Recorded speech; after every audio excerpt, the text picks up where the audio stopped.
Tuesday will mark 55 years since two of America's most influential intellectuals faced off in a debate in England at Cambridge University's debating society, the Cambridge Union.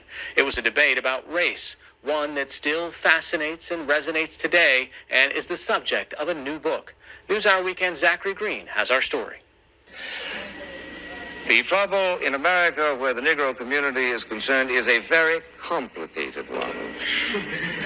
It comes as a great shock to discover that the country, which is your birthplace, and to which you owe your life and your identity, has not in its whole system of reality evolved any place for you. On the evening of February 18th, 1965, two cultural giants, James Baldwin and William F. Buckley Jr., squared off in person for the first time. More than 50 years later, the debate still resonates. Political science professor Nicholas Buckley of Linfield College in Oregon was so taken with the skirmish that he wrote a book about it. The Fire is Upon Us. Just seemed to me just such a dramatic moment and such an important one. These two movements that did so much to define 20th century political history, to have these two figures clashing was just irresistible. Though Baldwin and Buckley were about the same age, their lives could not have begun more differently. Baldwin grew up in poverty in Harlem and went from waiting tables in New York's Greenwich Village to become a literary critic and eventually a renowned novelist and essayist. Buckley, a scion of wealth, graduated from Yale and became an influential magazine editor and columnist. Both wrote extensively about race in 1950s and 60s America, though from drastically different points of view. Buckley made his position clear in a 1957 National Review piece called Why the South Must Prevail, in which he contended that white Southerners are entitled to, quote, take such measures as are necessary to prevail politically and culturally over black citizens. And Buckley says explicitly that they have this right and duty because they are, and this is a quote, for the time being, the advanced race. And he calls on people in the South, they have an obligation to promote the cultural equality of black people, and that eventually they need to allow them in to empower them with full citizenship. What did Baldwin think was at the heart of the racial divide in America? What Baldwin said from some of his earliest writings on this is that these people are scared. Their identity is wrapped up in this idea that their whiteness is what gives them their only source of moral worth in the world. It's what gives them value in the world. And Baldwin says that is an extraordinarily sad moral life that person is leading. That is the thing they are clinging to give them a sense of meaning. Buckley interviewed members of Cambridge University's debating society, the Cambridge Union, who were present at the 1965 debate.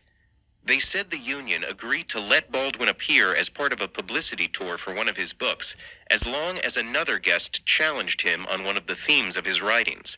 They ultimately invited Buckley, who accepted. From all sides of the House, the motion debated was this: the American dream is at the expense of the American Negro. Good evening. Baldwin starts his speech with this idea that we can't even begin reflecting on the moral and political questions at hand without first addressing this question of what is one's system of reality. The Mississippi or the Alabama sheriff, who really does believe when he's facing a Negro boy or girl, that this woman, this man, this child must be insane to attack the system to which he owes his entire identity. Of course, for such a person, the proposition of which we're trying to discuss here tonight does not exist. There's this one kind of remarkable point in the speech where Baldwin suddenly shifts from speaking in the second person to speaking in the first person. I am stating very seriously, this is not an overstatement, that I picked the cotton and I carried it to market and I built the railroads under someone else's whip for nothing. For nothing. What do you think his purpose was in making this shift? Baldwin wants to call on everyone watching that debate to recognize that white supremacy is not something in the past. It's something that's central to all of our lives, and that we are all in some sense complicit in it, and we all have a responsibility to fight back against it. And he talks about the ways in which the moral lives of white people have been destroyed by this plague called color. No matter what disaster overtakes them, they have one enormous knowledge and consolation, which is like a heavenly revelation. At least they are not black. Now, I suggest that of all the terrible things that can happen to a human being, that is one of the worst. I suggest that what has happened to white Southerners is in some ways, after all, much worse than what has happened to Negroes there. When Baldwin ended his remarks, he received a standing ovation. Then it was Buckley's turn to take the floor. It is impossible, in my judgment, to deal with the indictment of Mr. Baldwin unless one is prepared to deal with him as a white man. This is a strange argument for many of us to hear, but here's what Buckley had in mind. For Buckley, part of the experience of being treated as a black person was to not have one's ideas taken seriously.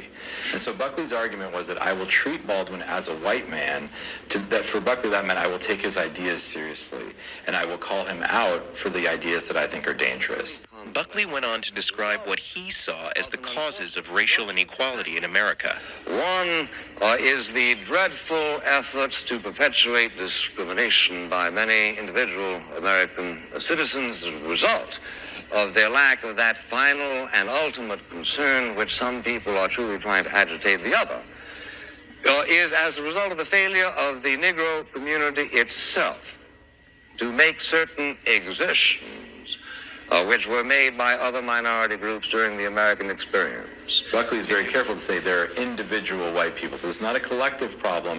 There are some bad apples out there, and that needs to be addressed. But then he says, really, the central problem is that African Americans aren't taking advantage of the opportunities that are available to them.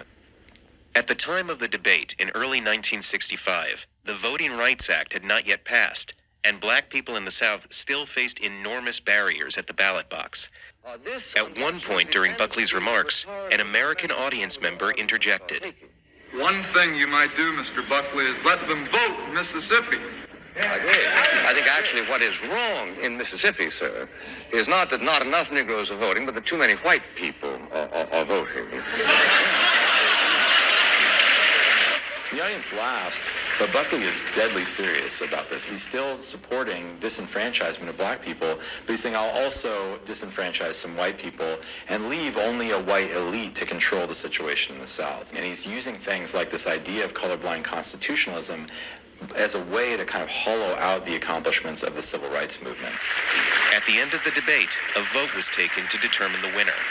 Baldwin received 544 votes. Buckley, just 164. But Buckley was far from discouraged. He says, I am so proud of my performance that night because I did not give them 1 inch. That really captures his creed in a very short slogan, right? In Bucola's final analysis, the divide between Baldwin and Buckley is reflective of the political divide facing Americans even today. To be a patriot for Buckley meant standing up for the institutions and ideas that you take to be central to the American political experiment. And he viewed his role throughout his life as being somebody who would be a guardian of those ideals against ideas and institutions and groups that he thought were threatening to those ideals. Baldwin says that patriotism requires a constant criticism, a constant reflection on the ways in which we're falling short of our ideals. And to love one's country means that we have to do that together. It's the foundation of morally how we ought to behave, how we ought to live together, and it's the foundation politically of what we need to do as a country to move closer to justice.